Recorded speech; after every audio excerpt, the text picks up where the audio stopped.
वो साल था 1999। सर्दियों का मौसम था। एक नवविवाहित जोड़ा देहरादून में घूम रहा था। अचानक युवक के मोबाइल की घंटी बजी। फोन पर दूसरी तरफ समाजवादी पार्टी के नेता मुलायम सिंह यादव थे। उन्होंने कहा, घर लौट आओ, तुम्हें कन्नौज से लोकसभा का उपचुनाव लड़ना है। ये फोन जिस युवक को आया वो अखिलेश यादव थे। ये किस्सा समाजवाद का सारथी नाम की एक किताब में दर्ज है। इस किस्से में जिस कन्नौज सीट की चर्चा है वो फिलहाल काफी चर्चा में है। दरअसल समाजवादी पार्टी प्रमुख अखिलेश यादव इस सीट से लोकसभा चुनाव लड़ने जा रहे हैं। कहा जाता है कि बेटे की तकदीर का फैसला मुलायम ने पार्टी के आला नेताओं से मंथन करने के बाद सुनाया था। 1999 के लोकसभा चुनाव में मुलायम ने संभल और कन्नौज 2 लोकसभा सीटों से चुनाव लड़े थे। उन्होंने दोनों सीटों पर जीत दर्ज की। हालांकि कन्नौज में उनकी जीत का अंतर संभल से कम था, लिहाजा उन्होंने कन्नौज सीट छोड़ने का फैसला कर लिया। इसके बाद उन्हें कन्नौज की सीट के कई दावेदार दिखने लगे। ये भी कहा जाता है कि टिकट न मिलने की दशा में कुछ दावेदारों के भीतरघात की भी आशंका थी।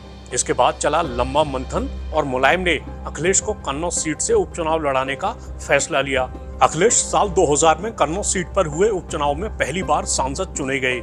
उसके बाद वो 2004 और 2009 में भी इसी सीट से सांसद चुने गए। उत्तर प्रदेश का मुख्यमंत्री बनने के बाद अखिलेश के लोकसभा से इस्तीफा देने के चलते 2012 में कन्नौज सीट पर उपचुनाव हुआ। इस चुनाव में अखिलेश की पत्नी डिंपल यादव सांसद बनी। साल 2014 के आम चुनाव में भी डिंपल ने इसी सीट से जीत दर्ज की। हालांकि साल 2019 के चुनाव में वो भाजपा के सुब्रत पाठक से हार गयी। कन्नौज में लोकसभा चुनाव के चौथे चरण के तहत आगामी 13 मई को वोटिंग होगी। चलिए अब आपको कन्नौज सीट से जुड़ी कुछ सियासी बयानबाजी सुनवा देते हैं। देखो, लोकतंत्र में क्या होता है कि चुनाव एक बड़ी प्रक्रिया होती है और शायद सबसे बड़ा त्योहार होता है। और जब चुनाव हो तो रोचक हो। तो देखो, कुल मिलाकर हम लोग जब मैच देखने जाते हैं किसी भी स्टेडियम में तो हम उम्मीद करते हैं कि मैच रोचक हो, अच्छा लगता है, हार जीत किसी की भी हो। लेकिन यदि मैच एक तरफा हो जाता है, मैंने भारत यदि चुनाव मैच जीत जाता है एक तरफा, तो भी मजा नहीं आता। बहुत लोग बीच में छोड़ के चाहते हैं।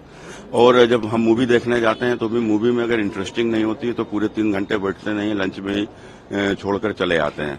तो कुल मिलाकर आज मेरा कहने का सिर्फ तात्पर्य यह है कि चुनाव है, उसी प्रकार से अगर यहाँ पर अखिलेश जी किसी को भेजा ही था तेज प्रताप को, समझ में आ गया, उनको हमने पहले ही कहा था। लेकिन उनका घमंड था, हम किसी को भेज देंगे, कन्नौज जीत जाएगा। तो अगर तेज प्रताप के साथ ये मैच होता तो मैच भारत और नेपाल की क्रिकेट टीम के जैसा होता।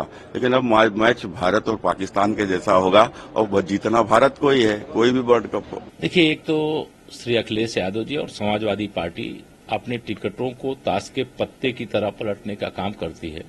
अगर श्री अखिलेश यादव जी को लड़ना था तो बीच में दूसरे प्रत्याशी को घोषित क्यों किया?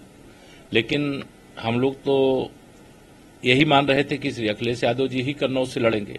अब जरा चुनाव में मजा आएगा, अब कमल खिलाने में मजा आएगा, भाजपा को जिताने में मजा आएगा और श्री अखिलेश यादव जी को हराने में मजा आएगा।